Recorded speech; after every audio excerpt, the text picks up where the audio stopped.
Vamos receber o professor Vitor Marques, muito bem-vindo, professor da Universidade Federal do ABC e que ministrou um curso na nova plataforma de streaming OM Play. Bem-vindo, Victor, tudo bem? Olá, bom dia, Adri, bom dia, Sinara, Yuri, a todo mundo que nos escuta, a audiência, é um prazer estar aqui com vocês. Tudo bom, Vitor? Tudo bem. Olha, e o Vitor, ele dá um curso que agora é mais atual do que nunca, assim, né? Sobre o que é o trumpismo. E eu estava assistindo aqui, mais um dos cursos aqui da OM Play, e eu queria, a gente não vai dar spoiler aqui, né, gente, para vocês assistirem ao curso, mas eu queria então perguntar para o Victor, como você definiria o Trump em poucas palavras? Bom, primeiro eu gostaria até de agradecer publicamente ao OM Play por essa oportunidade de colocar essas ideias mais a público. Eu estava conversando com ele com o Serginho Amadeu, que é meu colega profissional UFABC, tentando entender o processo de realinhamento político nos Estados Unidos, a formação de uma extrema-direita governante, como isso rebate com a conjuntura geopolítica e tal. Ele falou, olha, legal, gostei da sua ideia aí, por que você não faz um curso agora? O pessoal lá da Fórum tá começando uma plataforma e tal. Eu até acho que a gente poderia ter uma aula extra, não sei se é possível isso, porque desde então muitas coisas aconteceram, de repente tem uma aula mais aberta, assim, com diálogo, não sei. Estou me colocando à disposição para isso também. Mas o trumpismo é uma forma de populismo reacionário típica dos Estados Unidos. Então, a primeira aula um pouco conta a longa duração do trumpismo, a longa história, como é que o Partido Republicano... Porque isso é, para mim, até uma perplexidade filosófica, até. Como é que o Partido Republicano, que é o partido do Abraham Lincoln, um partido que foi criado para lutar pela abolição da escravidão nos Estados Unidos, se torna, um século e meio depois, o partido da extrema-direita etnonacionalista, do supremacismo branco, que está cada vez mais óbvio pela configuração do trumpismo hoje. Então, essa grande metamorfose e, portanto, os processos de realinhamento político são um conceito-chave que a gente debate, que eu debato nesse curso, tá? Como é que se deu essa metamorfose, como é que os partidos políticos são refeitos pelas crises sociais e políticas, né? Então, esse é o primeiro episódio, digamos assim, a primeira aula, a longa história do trumpismo, a história de metamorfose do Partido Republicano, do partido do Lincoln para o partido do Trump. E a segunda aula, ela tem um elemento, digamos assim, mais da curta duração, porque ela fala de como a Big Tech americana, norte-americana, né, sobretudo as 7 magníficas, entraram na coalizão trumpista. Porque para nós, assim, não estamos tão acostumados a falar sobre isso, que parece quase uma ligação natural, espontânea. Mas esse não é o caso, né? Na verdade, o Vale do Silício, na primeira eleição do Trump, estava mais próximo dos democratas do que do Partido Republicano. E, de fato, essa coalizão só é consolidada a partir da segunda campanha do Trump, né? Portanto, agora muito mais recentemente. Então, como é que o Vale do Silício faz esse giro ideológico? Como é que ele realinha seus interesses estratégicos de longo prazo com a extrema-direita americana? E como isso reposiciona, do ponto de vista do papel geopolítico das grandes empresas tecnológicas, sobretudo do Vale do Silício? Então, é isso que a gente tenta abordar nesse curso. Legal. Agora vou eu, Sinara. Tá, vai lá, Yuri. Eu queria perguntar, Vitor, o governo americano, né, ele vive numa constante vitória e derrota simultaneamente, me parece, porque o Trump apresentou essa semana o cessar-fogo em Gaza como uma grande conquista da sua geopolítica, mas internamente o governo segue com shutdown e uma série de crises locais. Eu queria que você fizesse um balanço de como está a situação interna do Trump nesse momento, à luz dessa ideologia que é o populismo de extrema-direita nos Estados Unidos. Olha, o governo Trump, ele se propõe a ser um governo transformacional. Faz parte da retórica, da autocompreensão dele. Ou seja, é um tipo de governo que apareceria raramente em longos ciclos políticos e reconfiguraria toda a estrutura política dos Estados Unidos. O que aconteceu com a Guerra Civil, depois o que aconteceu, sobretudo, com o Franklin Delano Roosevelt, que era um presidente democrata, né? Então, na verdade, e sobretudo o segundo Trump, é um governo que toma riscos. que é confrontacional, que tenta refazer a estrutura do Estado. Do ponto de vista da geopolítica, isso também é uma coisa curiosa da gente pensar, porque a maneira como eles se apresentam, tá, é que, na verdade, os democratas seriam um partido guerreirista, porque seria o partido do império global, do globalismo, da influência inconteste dos Estados Unidos no mundo inteiro. Tá? O governo Trump, curiosamente, se apresenta como o governo da multipolaridade. Isso até o Marco Rubio falou recentemente. Ele aceita que o mundo está dividido entre zonas de influência de grandes potências. Né? E ele não tem a estratégia de espalhar as instituições americanas por todo o mundo. Que era uma coisa típica dos neoconservadores republicanos da década de 90 e dos democratas também. Isso também vai colocar certas tensões para a gente, porque embora o governo Trump se apresenta como um governo que não quer fazer intervenções geopolíticas do tipo guerra do Iraque, tá? Ele é um governo também que se vê como tendo uma área de influência legítima, na qual nós estamos inseridos, é um problema nosso, tá certo? Ele não é um império global, ele é um império local, como todo grande poder, ele tem a sua área de influência. A área de influência deles é do Alasca, incluindo o Canadá, até o quê? Até o Panamá ou até a Terra do Fogo, até a Argentina? Né? Então, isso é eles são um império, se veem assim, não um império que vai mandar no mundo inteiro, mas um império que vai mandar ali e vai ter influência, como o seu grande poder militar e econômico vai ter influência de tentar resolver alguns problemas. Ele tentou queria resolver o conflito Rússia-Ucrânia, ficou até um pouco decepcionado que o Putin não aceitou os termos dele da resolução. Conseguiu, aí foi bem sucedido, né? No cessar-fogo, pelo menos temporário, pelo menos no momento entre Israel e Gaza, uma situação ainda, digamos assim, desesperadora. A situação da faixa de Gaza é trágica e numa crise humanitária que não tem um fim, assim, logo no horizonte, mas pelo menos o massacre cessou. E o Trump vendeu isso como um trunfo, um sucesso da sua geopolítica. Né? Ele, na verdade, estava apostando que ele seria, pelo menos, cotado para o Prêmio Nobel da Paz. Né? Até no discurso dele da ONU, falou, eu mereceria o Prêmio Nobel da Paz, não o Obama, que iniciou tantas guerras, eu, na verdade, diminuí guerras. Olha, é o discurso dele. Tá?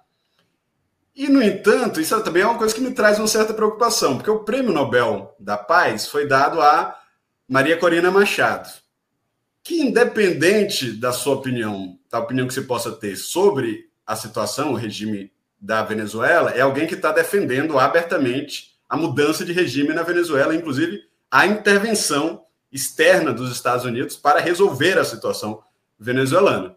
E ela imediatamente disse, meio que deu de presente o Prêmio Nobel da Paz para o Trump, né? Falou assim, presenteou simbolicamente o prêmio que ela recebeu.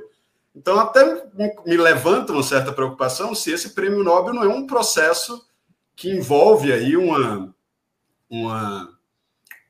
jogo de soft power também para legitimar um processo de mudança de regime na Venezuela que os Estados Unidos veem como parte do seu quintal.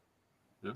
E aí, se isso talvez não faz parte de um plano até, não um plano de expansão global, mas um plano de consolidação de influência local envolvendo a mudança de regimes que são ostensivamente hostis ao Estado americano. Né? No caso, Venezuela bolivariana, e talvez ainda mais sintomático a possibilidade de uma mudança de regime em Cuba, que nós sabemos que o Marco Rubio é um explícito, de novo, ostensivo defensor da mudança de uma intervenção de mudança de regime em Cuba. Então, eu acho que isso coloca certas complicações aqui para nós do Brasil, tá? Nós temos um líder político hoje muito habilidoso, cujo estatuto, a estatura na política internacional foi finalmente reconhecida pelo Trump. Eu acho que o Trump, na verdade, tinha até pouca noção de quem era o Lula, e agora ele, pelo menos, entende o Lula como uma liderança da história universal, alguém, uma figura importante no tabuleiro internacional. Mas o nosso líder, com toda a sua habilidade, quer fazer uma coisa muito difícil, que é tentar navegar a contradição entre China e Estados Unidos sem necessariamente se posicionar entre um dos lados.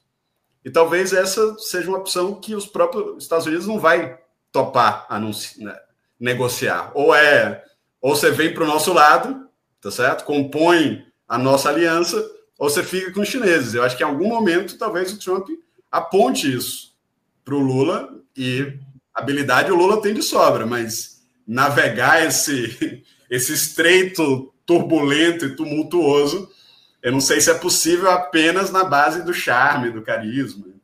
Mas o discurso dele tem sido do mundo do multilateralismo, né? Eu acho que ele tem como responder com tranquilidade isso para o Trump. Olha, eu defendo o mundo multilateral, nem tanto a China, nem tanto aos Estados Unidos, né? Sinara, isso é uma coisa importante, mas eu queria chamar a atenção para uma coisa. Existe uma tensão entre a ideia de multilateralismo e multipolaridade. A opinião da diplomacia brasileira é que a única forma de você ter um multilateralismo verdadeiro é você ter um mundo multipolar. Sim. Mas a posição do Trump, não, na verdade, do movimento que ele expressa, né? Do realinhamento político que ele é expressão, é que, na verdade, multipolaridade não significa multilateralismo. Você pode ter um mundo com várias potências regionais que aplicam políticas de grandes poderes, ou seja, os grandes mandam, os pequenos obedecem, tá? E isso não está regulado por nenhum tipo de estrutura consensual, global, que, na verdade, a extrema-direita, ou a direita populista em geral, chama isso de globalismo. Então, eles têm profunda desconfiança, hostilidade com as instituições que eles chamam de globalistas, que são as instituições do multilateralismo. O que eles apostam é no poder das grandes potências de colocarem seus interesses em jogo e espremer os menores, digamos assim. Então, claro, o Lula e o Brasil, essa é a tradição da diplomacia brasileira, apostam no multilateralismo. Mas o trumpismo não enxerga o mundo em termos multilaterais, ele enxerga o mundo em termos multipolares. E talvez a gente sempre pensou que o fortalecimento da multipolaridade pudesse ser boa para o multilateralismo, daria uma base democrática para as instituições globais. Mas talvez o mundo multipolar acabe sendo um mundo menos multilateral. Mas a pergunta que eu queria te fazer era outra. A pergunta que eu queria te fazer é a seguinte: não sei se você viu um comentário que repercutiu muito nos Estados Unidos do apresentador Bill Maher falando que está acontecendo um golpe lento. O Trump está fazendo um golpe lento. Vou ler aqui a frase dele para você. Deixe-me descrever alguns dos passos, e você me diz se estou sendo paranoico. Primeiro, crie uma força policial mascarada. Acostume as pessoas a olhar para isso.